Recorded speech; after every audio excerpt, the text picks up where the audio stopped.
এদের এই বিশ্বাসঘাতকতা, মির্জাফরের বিশ্বাসঘাতকতার চেয়েও খারাপ। মির্জাফর তেমন একটা গালি হয়েছে, ইউনূসও তেমন গালি হবে, আসিফ নজরুলও তেমন গালি হবে। Who the hell you are? আপনি কে? আমি মানি না, আমি পরিচিত মানি না। সরকার এরা সবগুলো মানে ভণ্ড, এরা মুক্তিযুদ্ধ বিরোধী। কথা বলুন এমন ভাবে যেন আমরা আলোচনা করতে পারি। Speak, man. You blabber enough. Okay? Shut up. এটা তো আলোচনার বিষয়। Shut up now. Shut up. জানতে চাচ্ছি এদেরকে অধিকার কে দিয়েছে মুক্তিযোদ্ধাদেরকে বিভাজিত করার, মুক্তিযুদ্ধকে নতুন ন্যারেশন দেওয়ার অধিকার এদেরকে কে দিয়েছে? কারা এরা? এরা কি যুদ্ধ করেছে?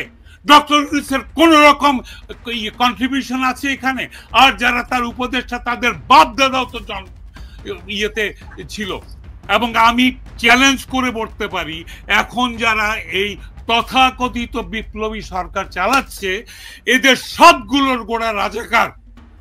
এরা নিজেরাই স্বীকার করেছে রাজাকার। আজকে রাজাকার এসে বলছে যে বঙ্গবন্ধু নাম মুছে দেবে, তারা মুক্তিযুদ্ধের কেউ না। বঙ্গবন্ধু মুক্তিযুদ্ধ অর্গানাইজ করেছেন। আপনি অস্বীকার করলে কি হবে? গোটা পৃথিবী জানে সেটা, এই জাতিসংঘে সেটা স্বীকৃত। তার বক্তৃতা জাতিসংঘে এটাকে হেরিটেজ হিসাবে স্বীকৃতি দেওয়া হয়েছে। আপনি নিশ্চয়ই সেটা জানেন। আপনি কোন সাহসে বলছেন যে মুক্তিযুদ্ধ ওরা বিভাজন করেছে, ওরা ক্যাটাগরি করেছে? হু the hell they R? Category করার তারা কারা? কে তারা? তাদের কোনো অধিকার নাই। আজকে 54 বছর আগে আমরা যুদ্ধ করেছি, আমরা জানি তখন কি ঘটেছে। আপনি রেস্টুরেন্টে আড্ডা দিয়েছেন, আমি ক্রল করেছি কাঁটাতারের তলা দিয়ে, ব্রাশ ফায়ারের তলা দিয়ে আমি ক্রল করেছি। আপনি আমাকে স্বীকৃতি দিবেন? Who the hell you are? আপনি কে? আমি মানি না, আমি পরিচিত মানি না। সরকার এরা সবগুলো মানে ভণ্ড, এরা মুক্তিযুদ্ধ বিরোধী। কথা বলুন এমন ভাবে যেন আমরা আলোচনা করতে পারি। Speak, man. You blabber enough. Okay? Shut up now. এটা তো আলোচনার বিষয়। Shut up now. Shut up. When I'm talking, you don't talk. আমি আপনার কথার সময় কথা বলি নাই। এর মাইক্রোফোন মিউট করো। ভণ্ড, মুক্তিযুদ্ধকে এরা ভাগ করেছে, এই করেছে, ওই করেছে। বঙ্গবন্ধু সহ 400 নেতা যারা মুক্তিযুদ্ধ তো অর্গানাইজ করতে হয়েছে। এক জীবন লোকটা মুক্তিযুদ্ধকে পৌঁছাবার জন্য সে নিজে একা কাজ করেছে, তার সহ নেতারা কাজ করেছে, তার কর্মীরা কাজ করেছে।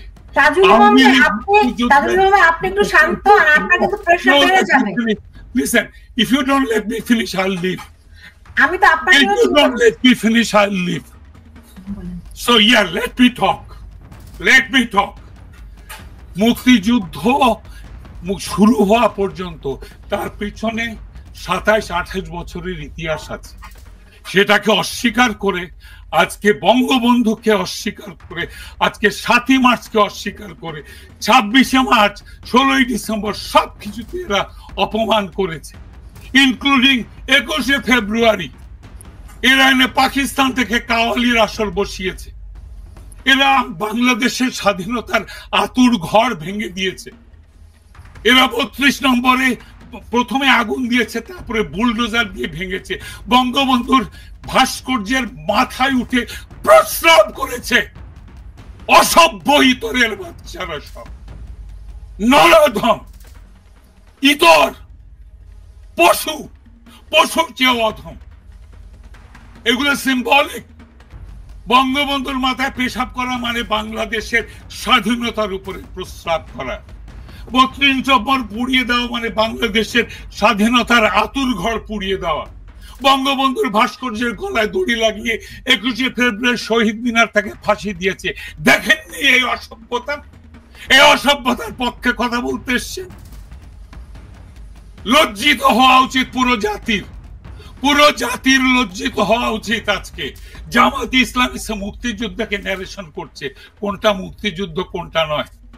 তারা কখনো ক্ষমা চেয়েছে? আল বদর রাজাকাররা ক্ষমা চেয়েছে? আজকে আপনি নৌকার মাঝিকে মুক্তিযোদ্ধা বানাচ্ছেন। মুক্তিযুদ্ধের সাপোর্টে পুরো বাংলাদেশ ছিল, গুটি কয় রাজাকাররা আলবদর ছাড়া। আমরা পথে পথে দরিদ্র মানুষ আমাদের রান্না করে খাইয়েছে, দিনের পর দিন উপাস থেকেছি আমরা। আমার লাশ পচে যেতে দেখেছি ধান ক্ষেতের মাঝখানে, শিশুর লাশ, বৃদ্ধের লাশ। শহীদের হিসাব করেন। এখন কন্ট্রোভার্সি আনে যে আমার যে না 30 লক্ষ হয় নাই, বোধহয় 3 লক্ষ হয়েছে।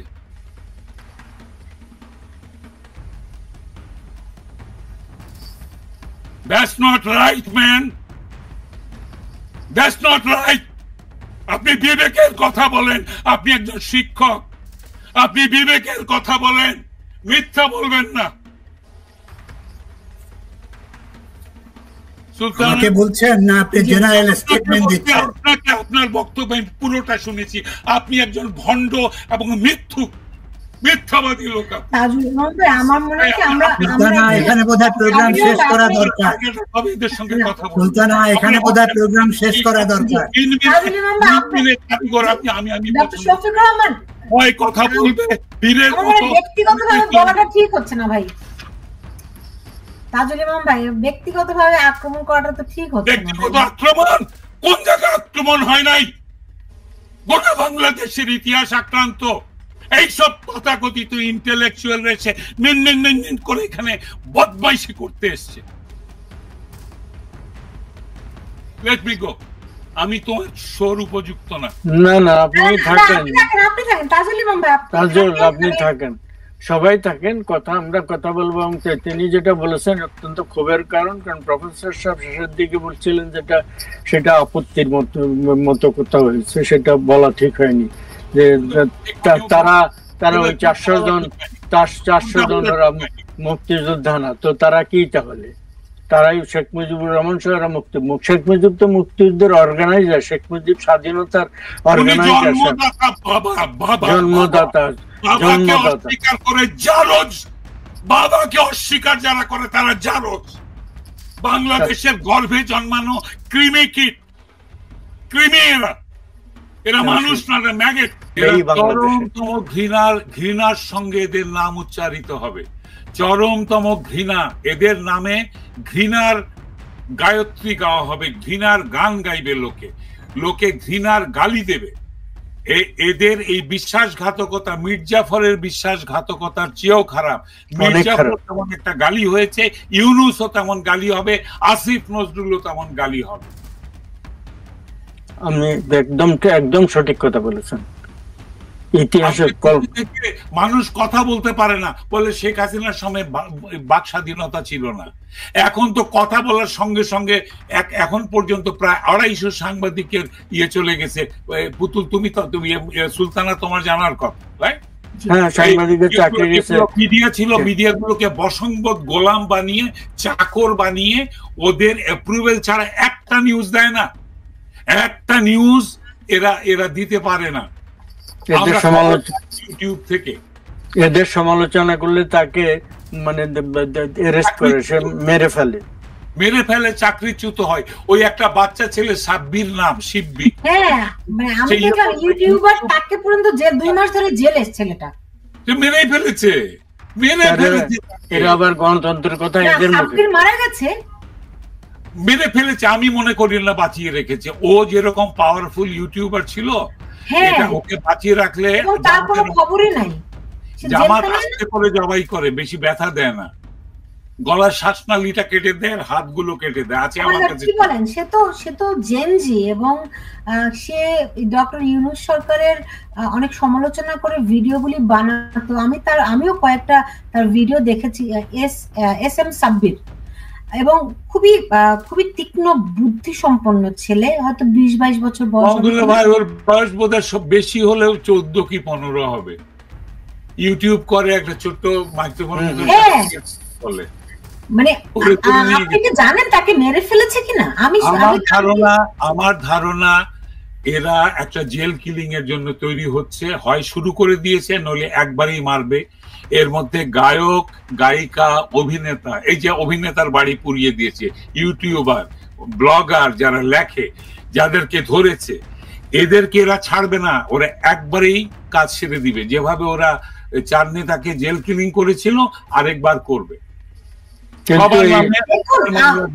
কিন্তু আমি এগেইন এটা উল্লেখ করতে চাই, এই আপনার এই সুযোগ দিয়েছেন এর মাধ্যমে আমি এটা উল্লেখ করতে চাই, তাজুল ইমাম আমরা এই বাণী রেখে যাচ্ছি, এই বক্তব্য রেখে যাচ্ছি আমাদের জাতির জন্য, আমাদের পরবর্তী বংশধরদের জন্য। এদের মরণোত্তর বিচার করা উচিত। এদেরকে বাংলাদেশের ইতিহাসের আনুষ্ঠানিকভাবে, এরা অন্যদেরকে শোনাতে চাই, এদেরকে কুলাঙ্গার ডিক্লেয়ার করা উচিত।